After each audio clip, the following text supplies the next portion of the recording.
po bënte ndërmjetësin midis Houthit dhe Shtetit Bashkuar të Amerikës. Dhe shikoni, Omani bën ndërmjetësin midis Shtetit Bashkuar të Amerikës dhe Iranit. Irani me Houthit janë aleat. Pra kemi edhe ndikimin e iranianëve në pranimin e kësaj marrëveshje dhe marrëveshja është ofruar nga Houthit. Dhe Houthit kanë ofruar Shtetit Bashkuar të Amerikës që neve ndalim goditjen e anijeve amerikane, vetëm të anijeve amerikane. Në rast se juve të rriqeni nga operacionet tuaja ushtarake kundrejt nesh. Dhe amerikanët kanë pranuar këtë, por sa anije amerikane ka globale. 80 është numri anijeve me flamur amerikan që mund të bëjnë të lëvizin globalisht, pra në detrat, në tregtin global. Janë të regjistruar offshore ato offshore nuk janë. Po pra janë 80 janë me flamur, Liberian, Cipriot. Për këto bëhet fjalë. Vetëm me 80 dhe këto 80 në këto 4 vitet e fundit kanë kaluar vetëm 0.05% e tyre kanë kaluar në Bab el Mandeb. Nuk ka shumë tregtim lëvizje andej, tani amerikanët nuk e përdoren shumë. Pra kjo nuk e cënon fare dhe për shkak të kësaj humbje ushtarake, pra mos arritjes së objektivave ushtarak, kemi një humbje të madhe në para sepse vetëm operacioni ka kushtuar deri tashti $500 milion operacioni, ndërkohë që po në të njëjtën kohë ka humbur $500 milion mjete. Gjatë këtij operacioni kanë humbur 3 avion F-18, pra 2 të rënë këtu edhe një që ka rënë vjet nëse mbani mend, që është ngrit për të goditur në Yemen edhe u ra gjatë fluturimit, pati probleme. Pra 3 avion, $1 trilion. Dhe ka humbur edhe 20 dron MQ-9. Një dron MQ-9 kushton $30 milion. Dhe humbjet ekonomike të Shtetit Bashkuar të Amerikës në këtë operacion janë marramense. Dhe kanë vendosur të tërhiqen dhe tash këtë tërheqje, këtë ripozicionim Trumpi mundohet ta mbulojë me retorikën e tij.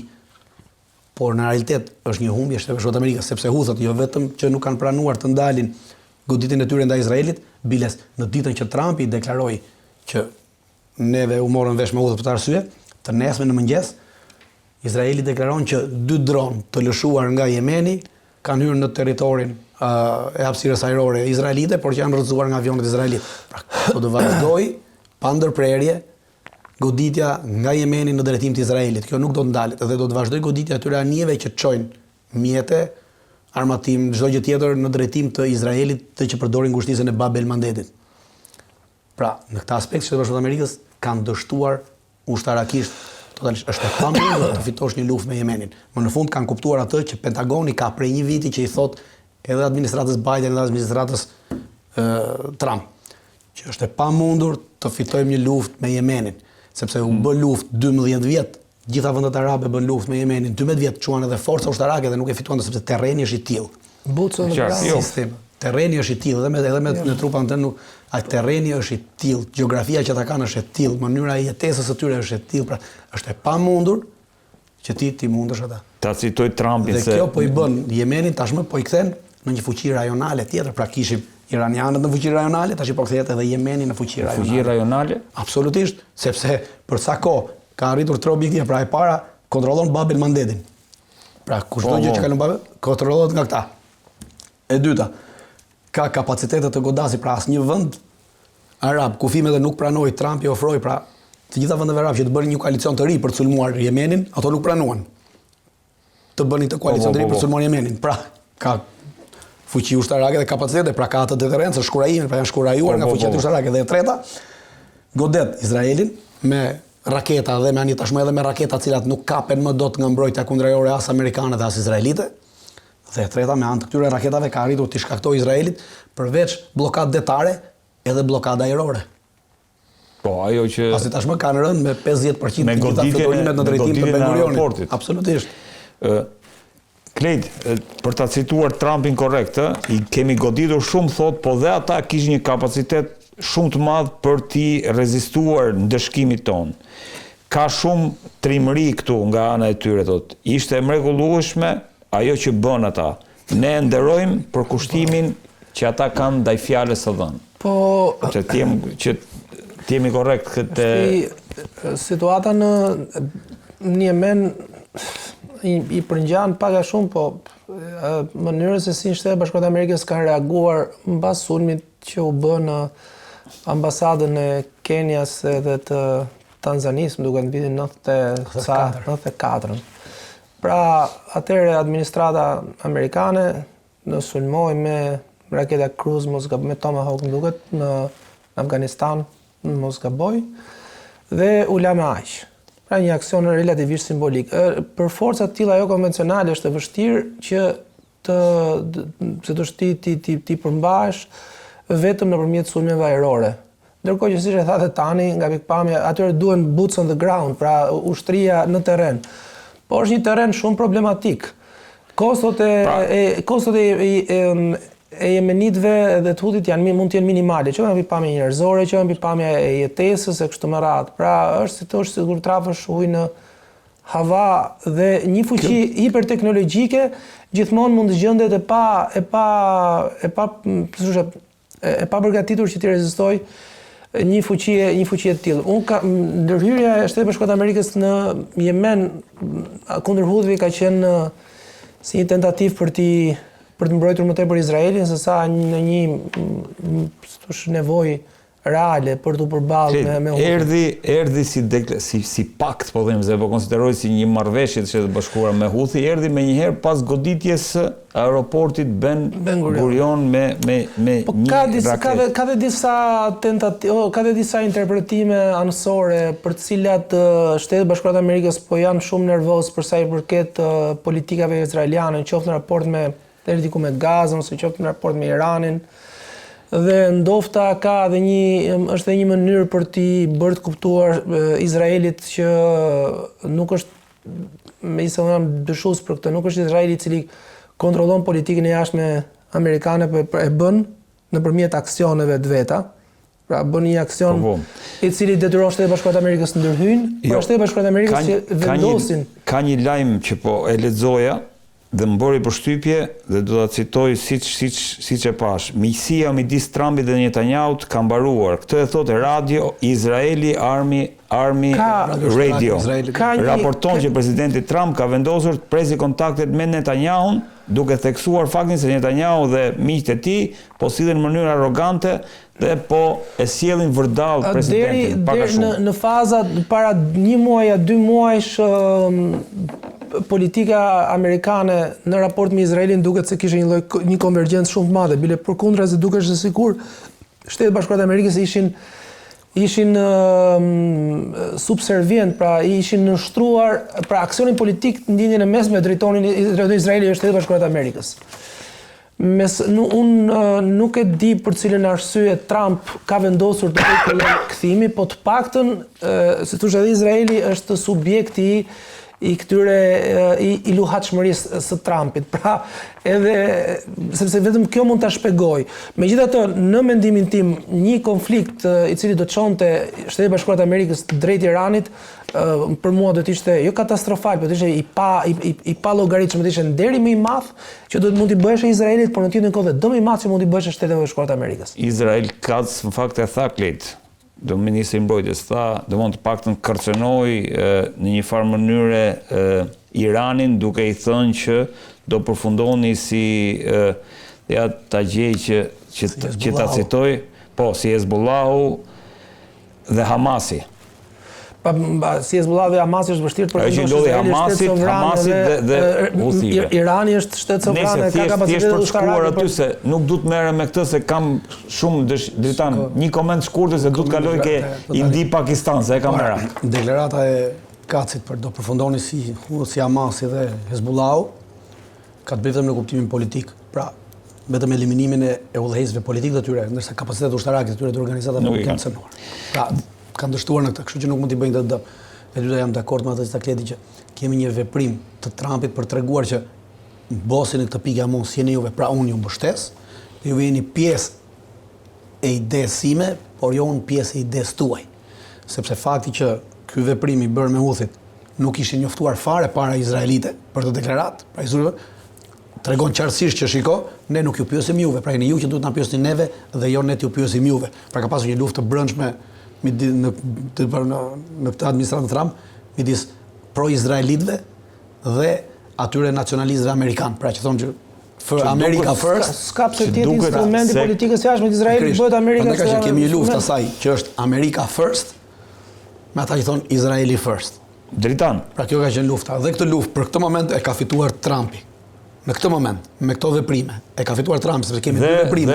Make America first e para. Kemi marrëveshjen me Hudhët, pa njoftuar fare ata gjë që cënon totalisht kapacitetet mbrojtëse të Izraelit, dhe e dyta, kemi largimin e këshilltarit të tij, Walzit, i cili ishte pro-izraeli totalisht dhe ishte një nga ata që ndikonte për të vajtur me luftë me Iranin. Pra këto dy veprime Irani është shumë problematik në qarqe ndryshme amerikane, vijon akoma ka një dëshirë ekstreme për të konfliktuar me Po janë qarqe politike të cilat nuk e kanë idenë e luftës dhe idenë ushtarake. Pentagoni ka raporte të vazhdueshme, pothuajse në çdo 2-3 vjet. Raporti i fundit është vjet, i bërë nga një zyrë, ja harrova emrin asaj zyrës, është një zyrë e veçantë e cila çdo vit bën raporte për kapacitet ushtarake që ka në një përplasje të mundshme ushtarake Amerika me çdo lloj vendi tjetër që konsiderohej rrezik, pra me Kinën, me Iranin, me Rusinë.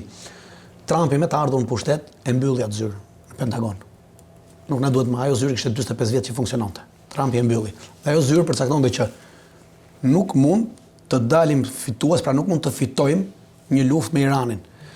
Aspekti thënë që nuk mund të fitojmë, pra do që ne luftën e bëjmë, atyre ju shkaktojmë dëme të mëdha, po ti nuk e fiton luftën, po dëmet që ata mund të shkaktojnë janë aq të mëdha. Edhe hipotetikisht sikur ta pushtosh komplet, duhen aq forca të mëdha ushtarake sa pushtimi as llogaritë. E zem, fjala vjen.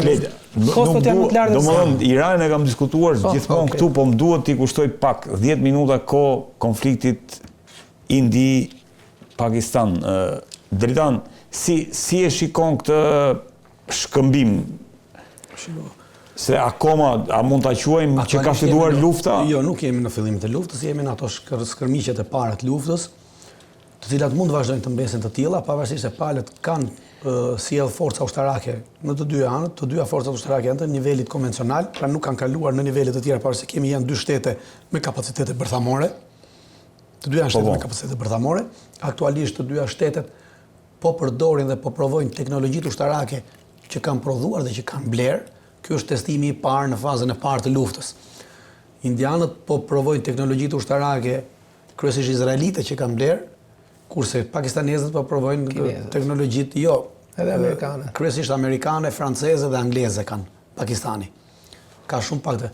Për shembull, dje për herë të parë indianët kanë përdorur për herë të parë mbrojtjen kundërore të nivelit së 400-ën. Së 400 rusë dhe i doli efektive duke rrëzuar avion pakistaneze, pra u përdor për herë të parë, dje se kanë përdorur kur, pra në përstërvitje është përdorur, po për herë të parë në luftë konkrete, në objektiva konkrete është përdorur dje. Dhe jemi në këtë fazë e cila mund të zgjasë edhe një muaj ose 2 muaj, kjo faza e testimit të mjeteve që kanë. Dhe ato mjete që i rezistojnë ato do përdoren në një konflikt të arshëm më të gjatë. Pse mendon se mund dhe ky konflikt i intereson Kinës aktualisht. Që ky konflikt të zgjasë midis Pakistanit dhe Indisë, pse? Sepse ka një marrëveshje të bërë në vitin 2021 që quhet rruga indo-evropiane dhe vjen nga India, vjen në Arabinë Saudite me anije, pastaj nga Arabia Saudite kalon të vi në Jordani, nga Jordania në Siri, nga Siria del në portin e Haifës dhe nga Haifa del në Evropë. Pra është bërë një rrugë ekonomike për t'ju kundërvënë asaj rrugës qumshit, pra rrugës alternative mëndafshit që kanë kinezët. Dhe përsa kohë kjo është jo funksionale, kinezët kanë përparësi në shtrirjen e tyre dhe biles për të mbrojtur rrugën e tyre, kinezët ndërtuan edhe bazën e parë, për herë të parë në historinë e tyre ushtarake, kinezët kanë ndërtuar një bazë ushtarake në Djibouti, bazë detare atje, dhe kanë përcaktuar bazë për të mbrojtur rrugët detare kineze. Pra ajo është në Djibouti, ata thonë për të mbrojtur nevojat e rrugëve detare kineze. Baza nuk i di sa kanë. Kinezët kanë baza ushtarake tash po. Jo, kjo është baza më e madhe që kanë dhe vetëm dhe është baza me kapacitete deri 10.000 forca në Djibouti. Dhe mos funksionimi i kësaj rruge, pra midis luftës dhe Pakistanit dhe Indisë, kjo je përparësi kinezëve, pra dalim sërish te çështja e tregtisë globale, pra kësaj luftës globale. Unë nuk mendoj që do të shkojmë në një luftë të madhe, të dyja palët diku do të ulen për arsye se aktualisht lufta ka nisur për shkak të përdorimit të këtyre grupeve terroriste. Të dyja palët kanë përdorur pafundësisht në këto 30 vjet grupe terroriste. Të dyja palët kanë financuar grupe terroriste të financuara kryesisht për nevojat të Shtetit Bashkuar të Amerikës dhe për nevojat të Anglisë, të cilat objektivin primar kanë pasur për të përdorur ndaj interesave iraniane dhe interesave të tjera në rajon. Një pjesë janë përdorur në Pakistan, një pjesë janë përdorur në Baluchistan, ato që janë përdorur në Baluchistan kanë përdorur edhe kundër Iranit, brenda territorit të Iranit, është baza kryesore e përdorimit të CIA-s amerikane për në Iran, pra Baluchistani, dhe këta financohen nga India, kurse pjesa tjetër financohet nga Pakistani. Pra kemi një këtë luftë, edhe objektivat cilat janë goditur në këtë rast. Të dyja palët nuk kanë goditur objektiva ushtarak të njëra tjetrës në territorin e tyre, kanë goditur objektiva të këtyre grupeve që qëndrojnë në këto territore. Pra kemi pasur një konflikt të limituar në një territor të limituar, besoj që do të mbesi i tillë. Ajo çfarë është interesante për mua është nuk ka, pra gjithë diplomacia botërore nuk ka ndërhyrë për ndërmjetësuesin. I vetmi vend i cili po bën ndërmjetësuesin është Irani. Pra ministri i jashtëm iranian ndodhet në Pakistan, ka udhëtuar drejt Indisë, ka udhëtuar sërish drejt Pakistanit. As Rusia nuk po bën negociusin? As Rusia nuk po bën negociusin, as Kina, as Amerika. Kina kërkon një lloj për vetë përmbajtje. Deklaratat që po negocius jo. I vetmi vend i cili aktualisht ka që prej një javë që po bën negociusin është vetëm Irani. Dhe ka dërguar ministrin e jashtëm në takime dypalëshe. Pra kjo është gjë më interesante që po ndodh. Të mund gjithë dhe, kurse SBH-ja kishte thonë që shumë larg nesh, si J.D. Vance ishte shprehur, shumë larg nesh nuk kemi punë fare, as merremi fare me atë. Është asnjë nga turp të kemi, tha Trumpi tha në fillim fare. Asnjë nga këto dy vende nuk ka arsye të mëdha për të futur në luftë. Megjithatë, ka një disbalancë shumë të madhe mes ushtarake mes të dyja vendeve. India normalisht është një vend i cili ka preponderancë shumë të fuqishme. Për shkak të popullsisë, ekonomisë e kështu me radhë. Pakistani janë dy fuqi bërthamore, rreziku i eskalimit është ai më i rëndësishmi dhe ndërkohë që mendohet që përdorimi me armë bërthamore do të vijë deri në momentin në cilin palët do ta ndjejnë veten në rrezik. Por se deri ku është rreziku, kjo nuk arrihet të përcaktohet. Unë po dëgjoja para dje dhe pardje disa kanale indiane në live në YouTube ku komentoheshin goditjet që po bënte ushtria indiane nëpërmjet sistemeve të raketave e kështu me radhë nëpër zona të ndryshme të Pakistanit. Dhe me sa po kuptoja ka një tension shumë të madh moral brenda të paktën në Indi ku ngjarja po përdoret për të treguar ose ka një lloj tentative për të dhënë mësim Pakistanit. India është një vend i cili është përballë ka disa vite që është përballë me sulme terroriste që vijnë kryesisht nga zona e Kashmirit me këtë grupe, janë disa grupe radikale të cilët kërkojnë shkëputjen e Kashmirit dhe për aneksimin e tij nga Pakistani. Pakistani nuk ka në një kapacitet për ta pushtuar Kashmirin. Është një luftë e cila po zgjati do zgjidhet në periudhën afatgjatë në favor të Indisë. Në periudhën afatshkurtër dhe për këtë arsye armët bërthamore janë kritike në kuptimin e asaj që kushdo që ai që do të gjendet në një krizë ekzistenciale, një rrezik ekzistencial mund ta përdori. Megjithatë, shumë shpresojnë që lufta mos eskalojë, është një luftë e panevojshme. Por është shumë interesante të përmendim që ishte tani po përdori teknologji perëndimore. Është shumë interesante të shifshe avion Rafale, sistem kundëror turk, S-400 rus. Është një të dyja palët, për shembull, të dyja palët përdorin armatime të sofistikuara, të cilat vijnë nga fuqitë të cilat janë konflikt me njëra tjetrën. Edhe është konflikt tregtar. Armatime Pakistani ka J-10, 17 kines. Ka avion F-16 amerikan. India ka Sukhoi rus dhe avion Rafale. Pakistanezët pretendojnë që kanë rrëzuar 3 avion Rafale, një MiG-29 dhe një Sukhoi. Dje televizionet indiane pretendonin që ishin rrëzuar dhe avion kinez edhe avion perëndimor. Dhe kishte një moment hilariteti sepse të dyja palët pretendonin që po rrëzonin avion teknologji perëndimore.